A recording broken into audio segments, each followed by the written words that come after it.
Queridos, santificação. Por que santificação? Pergunta para o teu irmão, por quê? Fala para o seu irmão assim, por que santificação? Aí você fala assim, ó, porque sem santificação, nós não veremos o Senhor. Amém? Amém ou não amém? Amém. Então, precisamos de santificação. A santificação é a marca do caráter de Cristo em nós. Como é que você sabe que alguém tem o caráter de Cristo ou não?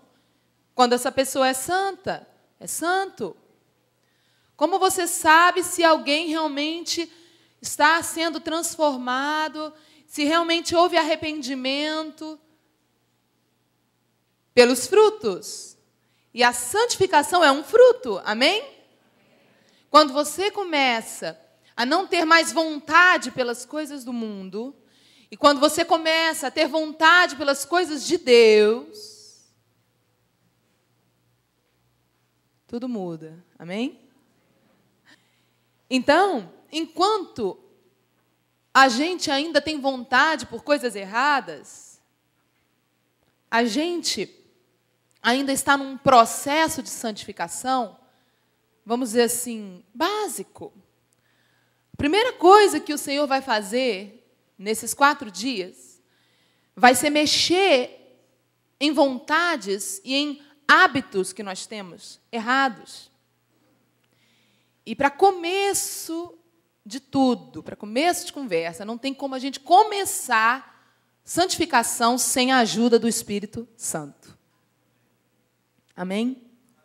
Quando você se converteu, o Espírito Santo, ele é responsável, ele passou a ser responsável pelo desenvolvimento das coisas de Deus na tua vida.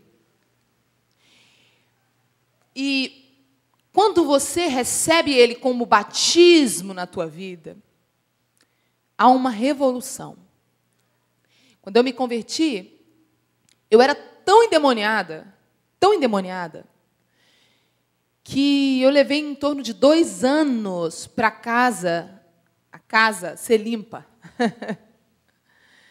Fala para mim, você mora em casa suja? Você gosta de morar assim numa casa cheia de sujeira no chão? Você dormiria numa cama cheia de barata? Você deitaria sua cabeça num travesseiro que tivesse assim, alguém pisado assim com um sapato da rua? Então por que o Espírito Santo tem que morar em casa suja? Se a gente não mora, por que ele tem que morar? Tem muita gente que pensa que aceita Jesus, o Espírito Santo vem no pacote. Às vezes sim, eu já vi. Porque ele encontra condições de vir morar instantaneamente. Mas instantaneamente, nem sempre ele vem morar. Muitas vezes, a gente confunde nascer de novo com ser batizado com o Espírito Santo. Nascer de novo é instantâneo. O Espírito Santo toca em você e você nasce de novo. Instantaneamente, no teu espírito, tudo se faz novo.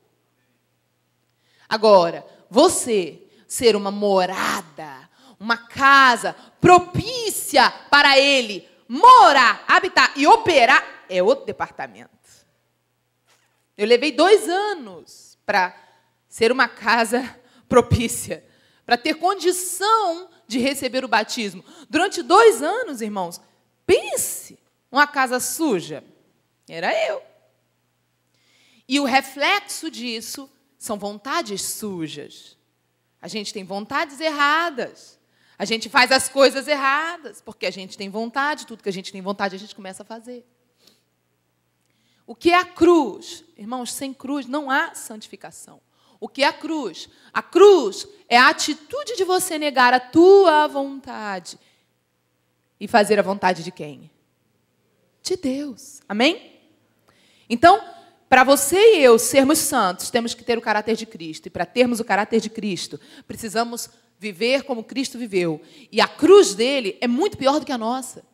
foi muito pior do que a nossa, porque a cruz dele era uma cruz física, além de uma cruz emocional e espiritual. Era uma cruz física. Hoje a gente não precisa ter um prego ultrapassando o nosso pulso.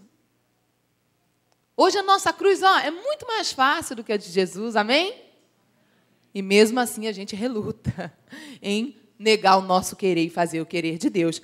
Em nome de Jesus, eu profetizo que aqui todo mundo vai aprender a crucificar a sua vontade e o seu querer, amém?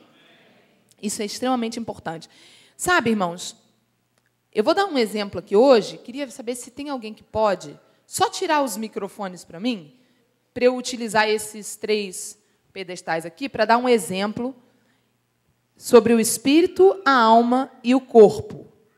Quem estiver anotando, o tema dessa palavra, a palavra de abertura do congresso, é o governo da alma versus o governo do espírito. Repetindo, o governo da alma versus o governo do espírito.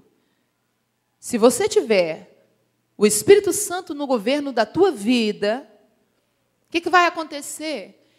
Se ele está no governo, as vontades dele é que vão governar a tua vida. Então, não existe nenhuma chance da tua vida dar errado, dos teus projetos darem errado, dos teus caminhos darem errado. Porque se o Espírito Santo está no controle, todas as coisas vão dar certo. Amém ou não amém?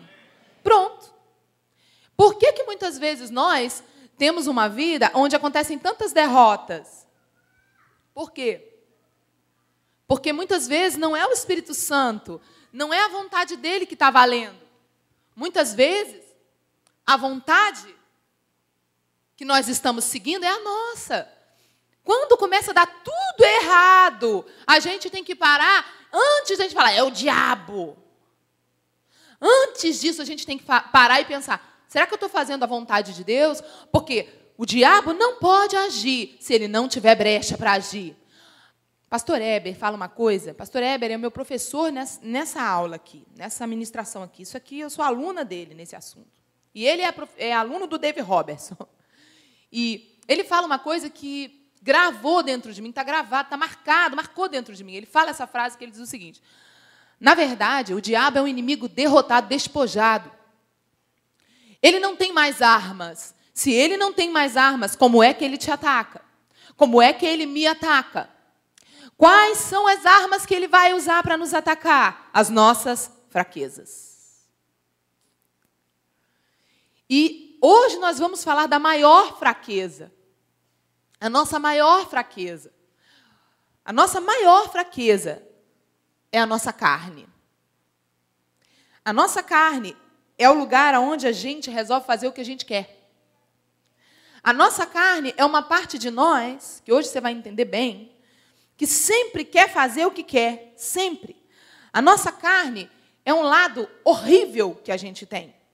Então, aqui vai representar o corpo, aqui vai representar a alma, e esse aqui vai representar o nosso espírito humano, amém? Quem está entendendo? Então, preste atenção. Todos nós somos imagem e semelhança de quem? De Deus. Deus é espírito, amém? Mas Deus também tem sentimentos.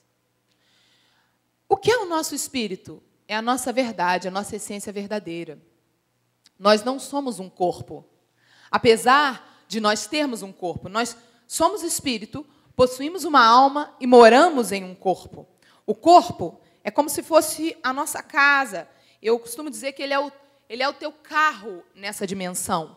Ele é um transporte para você viver aqui nessa dimensão.